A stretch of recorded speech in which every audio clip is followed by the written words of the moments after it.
Good morning and happy Monday morning, June 21st, 2021. Let it be known, it is the week of the National Newspaper Publishers Association's annual convention, which is virtual again this year, and it's so exciting. And today we're going to talk to one of our distinguished publishers, Terri Sanders from the Omaha Star is going to join us this morning. But first, of course, let us bring on our president and CEO, Dr. Ben Chavis. Good morning, Dr. Chavis. Dr. Chavis, you're on mute. Well, while Dr. Chavis works on fixing his audio, we can jump to the news. We're going to start with a quote.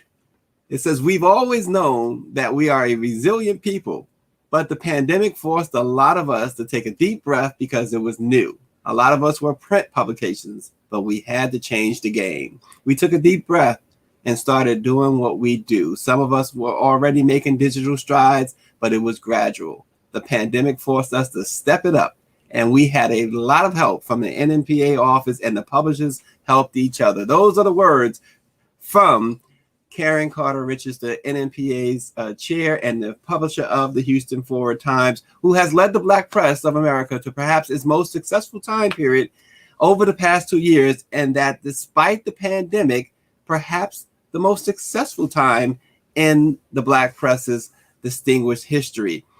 She says that we are on solid footing, and it's easy to see that with this year's convention, which begins this Wednesday and is highlighted by informative information from the Centers for Disease Control and Prevention. Dr. Anthony Fauci will join us. Our partners like GM and the Bill and Melinda Gates Foundation, Pfizer Rare Disease, RAI Reynolds, and so many others. There's also the Messenger Awards presented by the NNPA Fund to recognize excellence in the Black press, and the Legacy Awards, where the Reverend John P. Key, Darnella Frazier, the 17-year-old who photographed the police killing of George Floyd, Earth, Wind, and Fire's Philip Bailey, Attorney General Keith Ellison, the Count Basie Orchestra, Dr. Kizmikia Corbett, and so many others are going to receive honors.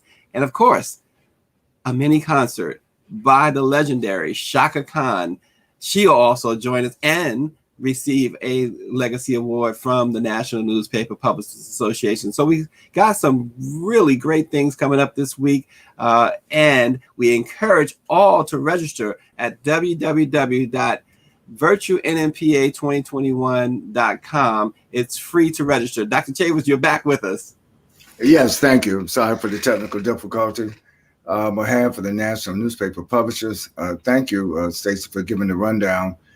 This is the day that the Lord has made, and this is the week that the Lord has made. This is the week of our convention, and I'm glad you gave this highlight of our convention, and we invite everybody. Still, you can register free at www.virtualnnpa2021.com. Yeah, absolutely. And Dr. Chavis, we have for our viewers a fantastic trailer for the convention. Let's go to that as we go into our convention. Let's take a look at it, Dr. Chavis.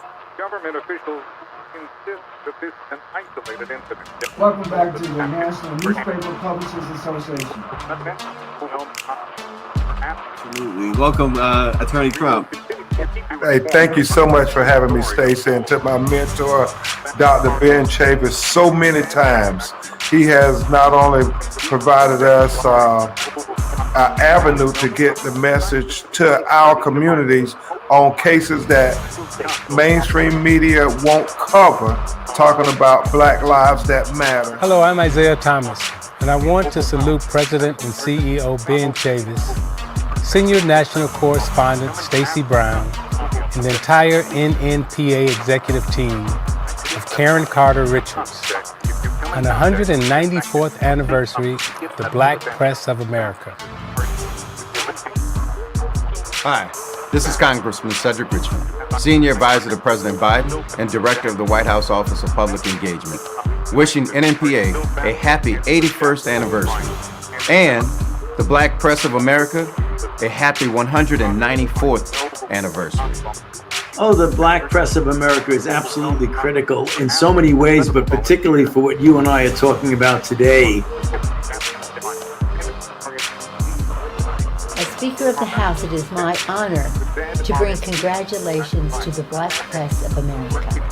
And the Black press was so important in my whole upbringing and my success of my career. You know, Ebony and Jack and Amsterdam News and Harlem and all of that was so important. That's how John P.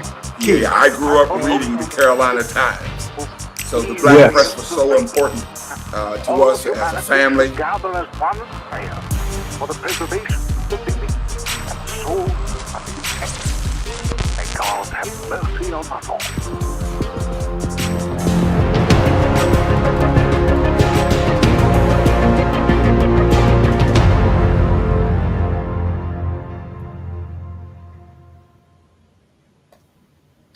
An exciting preview of the 2021 NNPA National Convention. Again, register for free at www.virtualnnpa2021.com. Dr. Chavis, I know you're excited. Oh, absolutely. And on behalf of Karen Carter Richards, our chair, and all of the NNPA member publishers across the United States of America, we are in high anticipation, enthusiasm as we get ready to launch our virtual convention this week. And we, again, encourage everyone to register so you can be on our database, so you can stay in touch with the Black press of America. Yeah, and Cheryl Smith is watching from the Texas Metro News. She's excited, she says, about the convention. She's our guest on the program tomorrow, so we look forward to that. Lynn Spivey, Michelle Madison, Annette Phillips, of course, David Youngblood, good morning. Joni King, Bobby Henry's watching from Florida at the West Side Gazette. Our chair, Karen Carter Richards, has checked in as well. And Patrick D. McCoy says, good morning. Also, Dr. Chavis, one other note, in the news, Freddie Taylor, the founder and CEO of Urban Intellectuals, has launched an online event called STEAM is the Blackest Thing Ever, to celebrate Black people, history, and culture while inspiring and motivating the youth. According to blacknews.com, the intention is to share tips and techniques with parents, teachers, and community leaders so they can help raise the self-confidence in our children, driving them to do better in school, in life, and their chosen professions, including those in the STEAM field. You can register for this program at www.sankoFACLUB.com. It's sankofaclub.com and the /Black STEAM.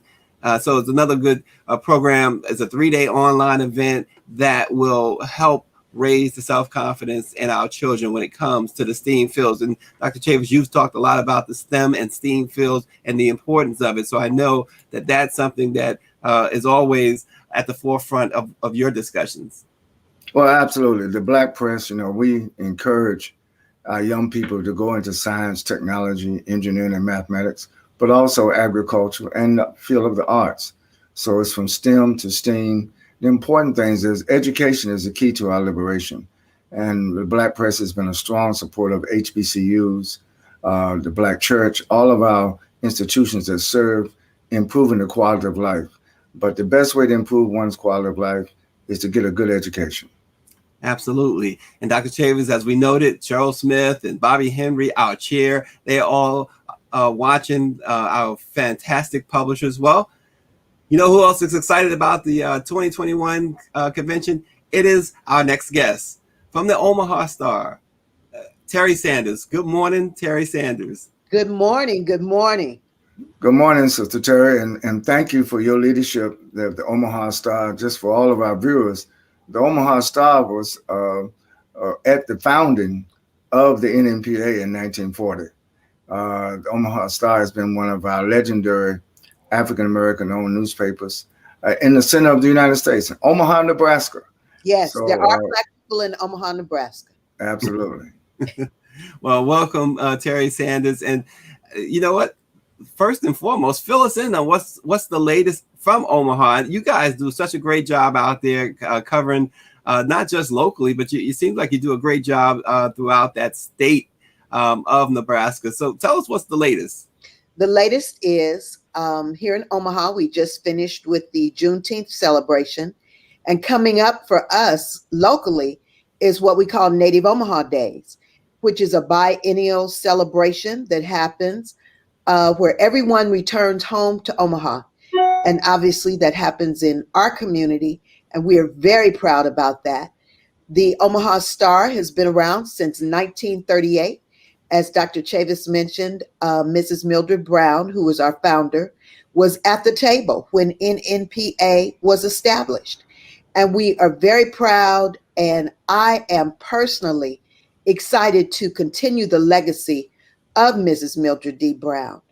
One of the things that's unique about our newspaper is that it is owned by a nonprofit. So we're a program of a nonprofit, the Mildred D. Brown Memorial Study Center, which is unique in the realm of newspapers. While it's coming up, I see across the nation there are several newspapers that have that model.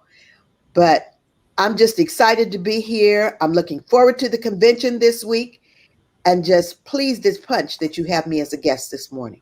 All right. Well, we are as well. Go ahead, Dr. Chavis. Well, Sister Terri has been very modest. Even before she became the publisher of the Omaha Star, she had a distinguished career in Omaha as a community activist, community organizer, and a proud mother of Simone Sanders. Yes. Who serves in the White House right now. She was involved with the Sanders campaign for president, but then she started working with President Biden and Vice President Harris. Now she's one of the key persons in the White House in terms of media, in terms of exposure. You've done a great job, Sister Terri, with your family and with the business. Thank you. I'm very proud of the accomplishments that Simone has, and looking forward to a bright, bright future for her. Again, she's always pleased to say that she is from Omaha, Nebraska, and she drops that note every time she has an opportunity. Absolutely. And there's one other note. Well, you have many notable people from Omaha. Omaha, Nebraska is also the home of Malcolm X. And Omaha, Nebraska is where the Cather Hughes. Yes. The Howard University School of Communications now named the Cather Hughes School of Communications, Radio One, TV One, Interactive One, and Cather Hughes has been a strong supporter of the Black press. And you know what? Cathy Hughes got her start here at the Omaha Star, in this very office where I sit, in advertising. So, we have connections far and wide, and we're very proud of that. Well, I think the most important question, Terri, it's been on everybody's mind is this: is there really bluegrass there? No, there's no bluegrass. Grass is green, just like everywhere else. And there are no cows or horses loose in the street. So I think that's some of the miscommunication that people have about Nebraska. Right. And when you talk about the history of Black people in Nebraska, it started in western Nebraska in the Sandhills, and I am in eastern Nebraska. So people migrated, they promised land that people received. There is a settlement called DeWitty, Dewitty, in Nebraska, and that's where the Black people went. When they came here, they came for farmland, and they got it. And then they migrated coming east because the Union Pacific Railroad is here. And we were, quote unquote, strikebreakers for that. And we came and we started with the railroad. There were also packing houses here. For people who don't know what that is a meat processing plant for cows and pigs. And that is in South Omaha. And so many people established their legacy in the packing houses in Omaha. So we've been here a while, and we are making the best of it. And as you said, Malcolm X was born here. We have the Malcolm X Foundation. That is where the Juneteenth celebration took place this year. And so We coordinate with the Malcolm X Foundation quite a bit, and they are doing great things. There was a woman, she's deceased now, Mrs. Rowena Moore, that started that foundation, purchased the land where Malcolm X was born, the Little family, which is his family name, and purchased just a lot of land, enough that they can have an amphitheater, a park, housing, and all of that is on the horizon for the Malcolm X Foundation. So we here at the Omaha Star publish the good news about our community. You can read about all the crime and all the things that happen, but we're the ones that tell you that your child just got a scholarship to Hampton, or that Auntie Tuella just opened a restaurant. So we publish the good news, and we are very proud about it. We have a feature called Family of the Week, and that is a very coveted spot on the left-hand upper front page of our newspaper, as well as we have what we call Business Connections, which are 1.5 by 2-inch ads for people who have businesses here in the city. And some national people have chosen to advertise with us and to look for employees through us. So someone asked on the question, what is the population of Blacks in Omaha? There are 500,000, people approximately in Omaha, and 12% of that population is Black. So we're not everywhere, but we're most places. Yeah, and you run down, you gave us a little overview of the rich history of Black people in Omaha and Nebraska, period. And you talked about the railroad, and you know, with the railroad, there are the Pullman Porters, right? There were the Pullman Porters. Talk a little bit about that, because I'm sure that's a part of that rich history as well. It is. My father was a Pullman Porter on the Union Pacific Railroad back in the day. Pullman Porters, you know, they were the mainstays. They got your bags, and there's a train that still runs in Nebraska, in Omaha, through the Burlington station, a passenger train. And of course, A. Philip Randolph established the Pullman Porters Association and made it go large and wide, and more or less was kind of a union for the Pullman Porters. So it is a rich history. My brother, who is an elder of mine, he worked in the summers on the train.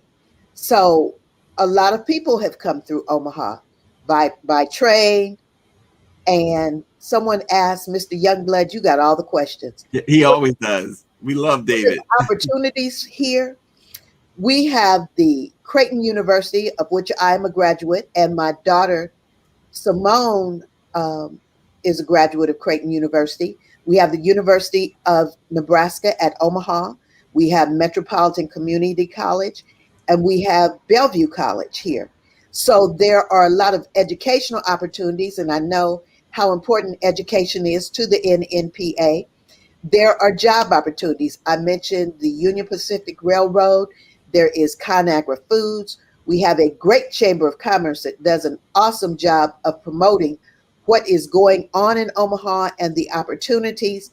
You know, all the polling that goes on, the Gallup organization, that's in Omaha, Nebraska.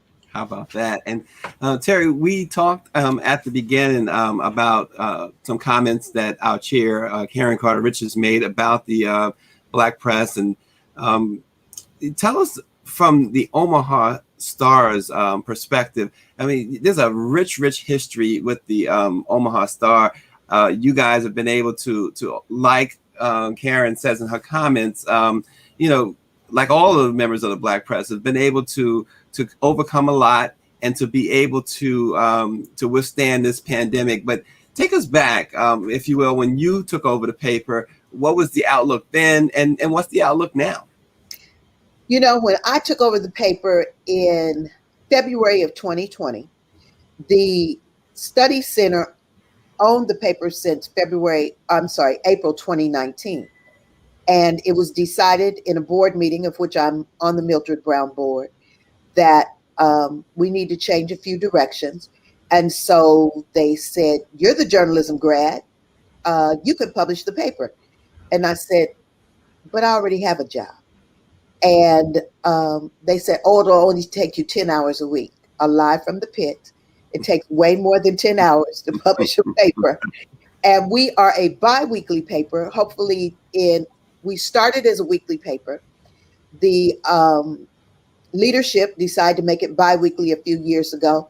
And now me as the leader want to take it back to being a weekly paper next year in 2022. So what were the challenges? First of all, this paper has always had Black female publishers. So I am the 5th in a line of female publishers. But we all know that 2020, the bottom fell out by March and the pandemic was up on us. Let me tell you something. Since 1938, we have never, ever, including during the pandemic, missed a publication. So I had that on my shoulders. Okay, yes, the pandemic, but we got to keep rolling, and keep rolling we did. We have increased our subscriber base. We have increased the number of papers. Thanks to the NNPA, we have increased the number of national advertisers that we have, as well as local advertisers. So we are on the rise. We provide scholarships to students who want to study journalism. We specifically have one scholarship that goes straight to Hampton. And I will be talking to Ms. Kathy Hughes about getting a scholarship that comes straight to Howard. You know, I knew Kathy back in the day before she even came to Washington. Her son, Alfred Liggins III, I remember when we used to call him Pumpkin. So we've known them a long, long time. Her father was the first African-American to graduate from Creighton University with a finance degree. And we have a scholarship in the name of her parents, Helen, who was part of the Sweethearts of Rhythm, saxophone player, and her father, Mr. Bill Woods. And Mr. Woods was the accountant for everybody in the neighborhood. My parents owned a beauty supply business here, and Mr. Woods was always at our kitchen table giving financial advice. Wow. Dr. Chavis, Terri, as we expected when we said she was going to be on the program, we expected a history lesson, didn't we? Oh, absolutely. It's a rich history. And again, I want to just note what Terri reported, the progress of the paper since she has been publisher. And you have a great legacy, but also I believe now you have a great future. And Terri, we appreciate you changing jobs. You were well prepared. You already knew journalism. And I can tell by the quality of your publication that the Omaha Star is not only on the rise as a statewide newspaper, but I think you're going to start getting subscriptions and social media channels. People all over the country wants to know what's going on in Omaha, and you can share your perspective. And so that's why we are so pleased on behalf of the NNPA to have the Omaha Star very active once again. Well, I am looking forward to being even more active with the NNPA. As you know, now that my daughter is in Washington, D.C., and the pandemic is pretty much over, I can hop a plane and come and visit. I had lunch with Dr. Chavis when I was there for Easter, and that was wonderful. And I look forward to more and more active and visible roles with the NNPA.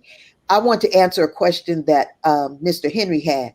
He said the best chicken in the nation is right here at Time Out Chicken. So if you come to Omaha, you must go to Time Out, owned by the Mercer family.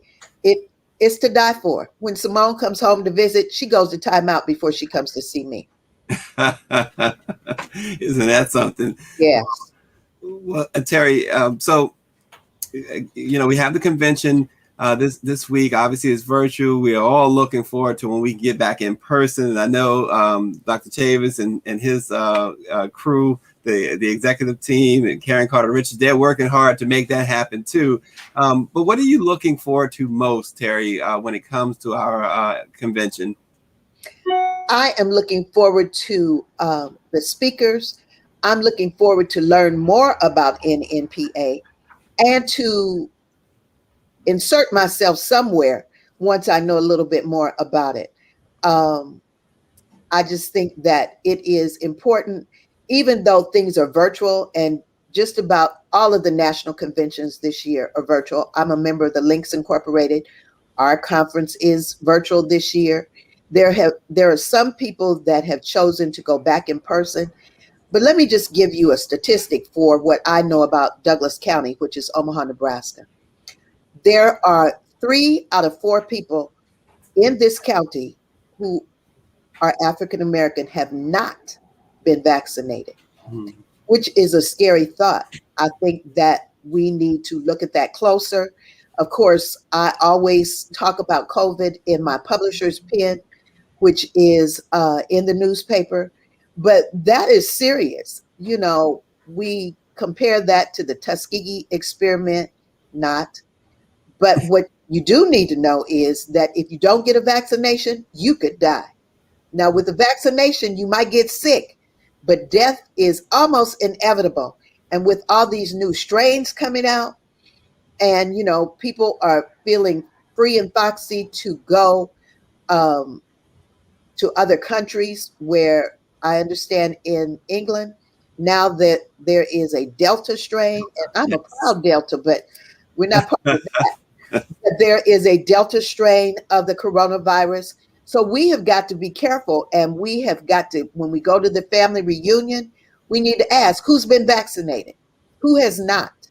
That's because that is important for your health, for your mental health as well as your physical health. Oh, I'm glad. Yeah, that's a great point. Your mental health as well. But Terri, in Omaha, what are you hearing from African Americans who are not vaccinated? Why they're not vaccinated? Well, I've heard one person say, well, you know, I don't know what's in that. And somebody recanted with, and you don't know what's in that chicken you just ate. You know, we can use all kinds of reasons. I call them excuses. Here in Omaha, you can go on any corner and get a vaccination. And now that they have is it the Johnson & Johnson is just one shot? Yes. You can get that. They go to the senior towers and do vaccinations. Every Walgreens, CVS, Walmart, doctors, clinics has the vaccination available. Here we have a Charles Drew Clinic, which obviously, well, not obviously, but it is located in our community. And we all know the legacy of Dr. Drew and the great things that he did. And there are Charles Drew clinics all over the country. But I think that it's just important. You need to, like Bobby Henry said, vaccinate or disseminate. I want to be here. I was glad to get the vaccination. Yes, you might have flu-like symptoms after that. Well, for me, it was after the second one, but it was worth it. Now I can do what I want to do and feel free. And of course, let that mask go. So I advise everyone, get your shot. Well, I'm going to use David Youngblood's words there. Excuses are the tools of the ignorant, built as monuments to nothing. Dr. Chavis, Dr. Chavis, quick closing thought, and then we're going to close out with that trailer. But Dr. Chavis? Well, thank you again, Terri Sanders, distinguished publisher of the Omaha Star. We thank you for your legacy. We thank you for your presence. And you're creating a great future, not only for the Omaha Star, but for the next generation of freedom-fighting journalists. God bless you. We're so happy to have you as an active member of the NNPA. Thank you for having me. And I am proud to be a member of the NNPA. And whenever I talk about the Omaha Star, I always bring up the NNPA and people look at me, and then I proceed to explain the history and what the NNPA represents in our country. Thank you so much. Well, we applaud you, Terri. Thank you so much for joining us.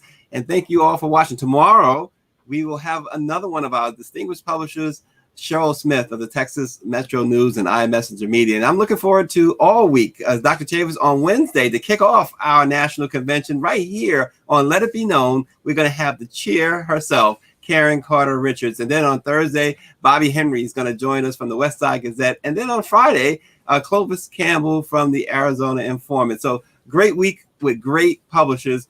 No better way to spend the week than right here with the NNPA and the virtual convention, www.virtuennpa2021.com.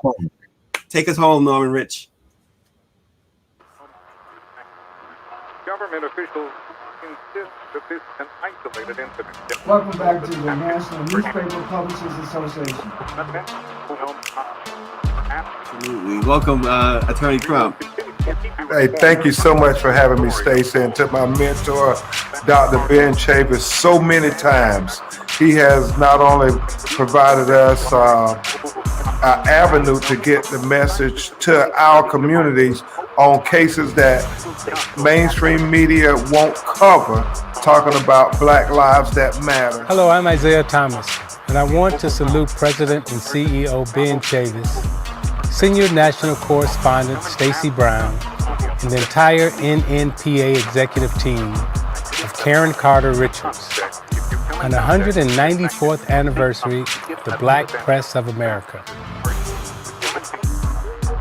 Hi, this is Congressman Cedric Richmond, Senior Advisor to President Biden and Director of the White House Office of Public Engagement, wishing NNPA a happy 81st anniversary and the Black Press of America a happy 194th anniversary.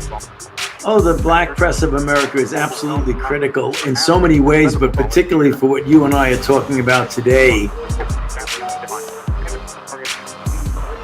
As Speaker of the House, it is my honor to bring congratulations to the Black Press of America. And The Black press was so important in my whole upbringing and my success of my career. You know, Ebony and Jack and Amsterdam News and Harlem and all of that was so important. That's how John P. Key. Yeah, I grew up reading the Carolina Times. So the Black press was so important to us as a family. Gather as one prayer for the preservation of the dignity and soul of the innocent. May God have mercy on us all.